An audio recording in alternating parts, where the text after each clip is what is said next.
नमस्कार दोस्तों, मैं हूं सुशील कुमार, आपका होस्ट, और एक बार फिर से हाजिर हूं आपके सामने आपके अपने चैनल फिजिकल एजुकेशन केंद्र पर। दोस्तों, जैसा कि आप जानते हैं, हमने यूपी एलटीटेट से संबंधित महत्वपूर्ण प्रश्नों की श्रृंखला शुरू की हुई है। उसी क्रम में यह अगली कड़ी है। दोस्तों, आज का हमारा टॉपिक है एथलेटिक्स। यदि आपने अब से पहले के भागों को नहीं देखा है तो आप हमारी प्लेलिस्ट में जाकर के उन सभी भागों को देख सकते हैं। चलिए दोस्तों, बिना समय गवाए वीडियो को शुरू करते हैं। दोस्तों, तो आज का पहला प्रश्न है एथलेटिक्स से, what are general type of track. दोस्तों, यहाँ पूछा गया है कि जनरल टाइप के ट्रैक कौन से होते हैं। तो दोस्तों, आपको बता दूं कि इसमें 200 मीटर और 400 metre general type of track में आते हैं। चलिए दोस्तों, अगला प्रश्न पर चलते हैं। What is a standard track. दोस्तों, प्रश्न पूछा गया है स्टैंडर्ड ट्रैक किसे कहते हैं। तो इसका सही आंसर हो जाएगा दोस्तों, 400 मीटर ट्रैक को जनरल ट्रैक कहते हैं। What are the type of crouch start. दोस्तों, प्रश्न पूछा गया है कि क्राउच स्टार्ट के कितने प्रकार होते हैं। दोस्तों, इसके 3 प्रकार होते हैं। पहला होता है बंच या बुलेट, दूसरा होता है दोस्तों मीडियम, और तीसरा होता है दोस्तों एलोंगेटेड स्टार्ट। चलिए दोस्तों, अगले प्रश्न पर चलते हैं। What is the width of lane. दोस्तों, प्रश्न पूछा गया है कि लेन की चौड़ाई क्या होती है। तो इसको दोस्तों, इसका सही आंसर हो जाएगा 1.22 मीटर। चलिए दोस्तों, अगले प्रश्न पर चलते हैं। How many lanes are required for international competition. दोस्तों, प्रश्न पूछा गया है कि कितनी लेन इंटरनेशनल टाइप के कंपटीशन में ज़रूरत पड़ती है। दोस्तों, इसका सही आंसर हो जाएगा 9 लेन। अगले प्रश्न पर चलते हैं। व्हाट इज़ लेन। दोस्तों, पूछा गया है लेन क्या होती है। तो दोस्तों, आपको बता दूं, लेन वह धावन पथ का रास्ता होता है जिस पर एक धावक दौड़ता है। चलो दोस्तों, अगले प्रश्न पर चलते हैं। What are the stagger of 400 metre race in a standard track whose each lane is 1.22 metre wide. दोस्तों, प्रश्न पूछा गया है कि 400 मीटर रेस में स्टैगर क्या होता है। दोस्तों, आपको शॉर्टकट में जानकारी दे दूँ, इसका एक फार्मूला होता है जो कि है W(n-1-0.10 × 2 पाई। दोस्तों, इसको यदि हम लगाएंगे तो हमें इसका फार्मूला मिल जाएगा और हम इसका स्टैगर निकाल सकते हैं। चलिए दोस्तों, अगले प्रश्न पर चलते हैं। What are stagger of 200 metre race in a standard track. दोस्तों, प्रश्न पूछा गया है कि 200 मीटर रेस में स्टैंडर्ड ट्रैक का स्टैगर क्या होता है। तो दोस्तों, इसका सही आंसर हो जाएगा, इसका भी फार्मूला है दोस्तों, इसका फार्मूला है W(n-1-0.10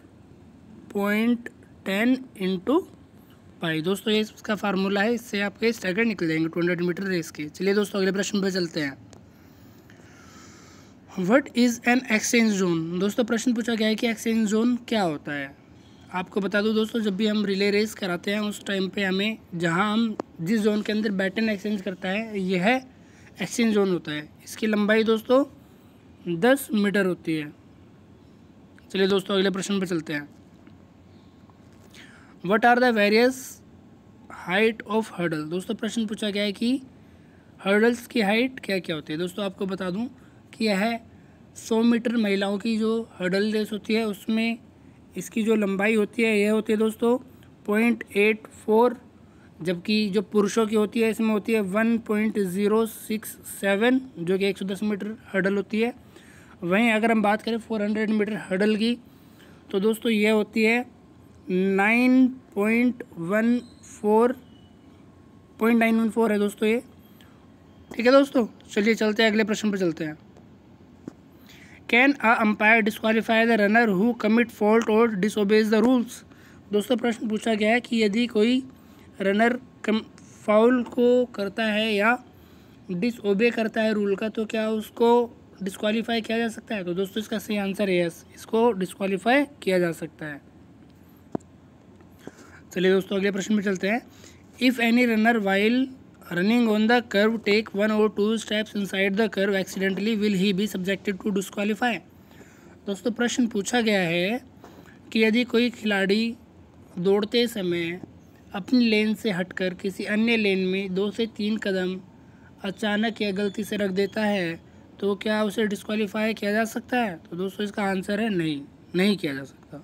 चलिए दोस्तों अगले प्रश्न पर चलते हैं। Does the distance of stagger vary according to the length of straight of track. दोस्तों प्रश्न पूछा गया है कि स्टैगर जो होता है वह लेंथ के अकॉर्डिंग क्या अलग अलग हो सकता है। दोस्तों एकदम सही आंसर है जी हाँ, यह हो सकता है। चलिए दोस्तों अगले प्रश्न पर चलते हैं। Can a runner place his her fingers on starting line in a crouch start. दोस्तों प्रश्न पूछा गया है कि क्राउच स्टार्ट के समय क्या कोई खिलाड़ी स्टार्टिंग लाइन पर अपने फिंगर्स को रख सकता है। दोस्तों इसका आंसर हो जाएगा नो, नहीं रख सकता, यह फाउल होता है दोस्तों। अगला प्रश्न है can a starter recall the runner after the flash of the gun. दोस्तों इसका सही आंसर है नो, पर दोस्तों कई बार कंडीशन होती है कि यदि कोई खिलाड़ी फाउल कर गया है और कुछ खिलाड़ी रह गए हैं तो वो उनको वापस बुला सकता है। चलिए दोस्तों अगले प्रश्न पर चलते हैं। What do you understand by torso. दोस्तों पूछा गया है कि टोर्सो क्या होता है। तो दोस्तों आपको बता दूं हमारे शरीर में सर के अलावा, सर विदाउट लेग, हैंड और गर्दन और सर, इसका मतलब है केवल ये वाला पार्ट, तो इसे ही हम टोर्सो कहते हैं। चलिए दोस्तों अगले प्रश्न पर चलते हैं। What is the distance for the steeplechase race at international level. दोस्तों प्रश्न पूछा गया है कि इंटरनेशनल लेवल में स्टीपल चेज की दूरी क्या होती है। इसका सही आंसर हो जाएगा दोस्तों 3000 मीटर। चलिए दोस्तों अगले प्रश्न पर चलते हैं। How many obstacles are there in 3000 metre steeplechase race. तो दोस्तों इसका सही आंसर हो जाएगा 35। टोटल 35 बाधाएँ होती है, जिसमें 28 होती है नॉर्मल बाधा और 7 होती है वाटर जंप या पानी वाली बाधा। चलिए दोस्तों अगले प्रश्न पर चलते हैं। Are the short relay race such as 4 into 100 metre run in lanes. दोस्तों प्रश्न पूछा गया है कि जो छोटी रेस होती है जैसे कि 4 into 100 मीटर रेस होती है रिले में, क्या उन्हें अपनी लेन में दौड़ा जाता है। तो दोस्तों सही आंसर हो जाएगा यस, हाँ उन्हें अपनी लेन में ही दौड़ा जाता है। चलिए दोस्तों अगले प्रश्न पर चलते हैं। Can the relay team B change in the final. दोस्तों प्रश्न पूछा गया है कि क्या रिले टीम को फाइनल में चेंज किया जा सकता है। तो दोस्तों इसका सही आंसर हो जाएगा नो, नहीं किया जा सकता। चलिए दोस्तों अगले प्रश्न पर चलते हैं। Can the position of runner in relay race be change for the final. दोस्तों प्रश्न पूछा गया है कि रिले रेस के फाइनल में जो हमारे खिलाड़ी हैं उनकी पोजीशन को हम चेंज कर सकते हैं। चेंज का मतलब आगे पीछे उन्हें खड़ा कर सकते हैं अलग सीक्वेंस में। तो दोस्तों इसका सही आंसर हो जाएगा यस, हाँ हम ऐसा कर सकते हैं। चलिए दोस्तों अगले प्रश्न पर चलते हैं।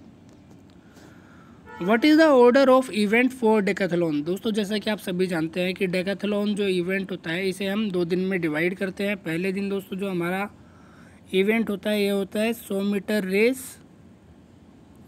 इसके बाद होता है दोस्तों लॉन्ग जंप। इसके बाद होता है दोस्तों शॉर्ट पुट। और दोस्तों उसके बाद होती है 400 मीटर रेस। ठीक है, ये होता है फर्स्ट इवेंट पहले दिन के। इसके अलावा दोस्तों जो अगले दिन होता है ये होता है हमारा,